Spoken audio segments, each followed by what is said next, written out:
Assalamualaikum warahmatullahi wabarakatuh. Madayaw, ug maayong adlaw kaninyong tanan. Magandang araw sa inyong lahat.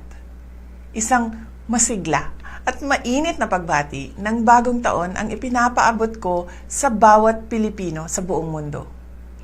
Sa pagsalubong natin sa 2026, iwaksi na natin ang anumang pag-aalinlangan at takot.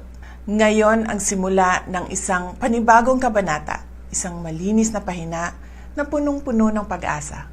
Hayaan nating mag-alab muli ang ating tapang at determinasyon.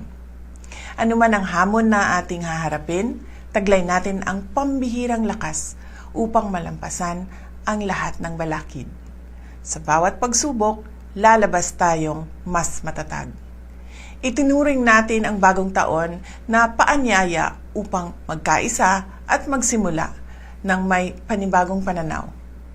Ang ating pinagsamang lakas at pananampalataya ang susi ng tunay na pagbabago.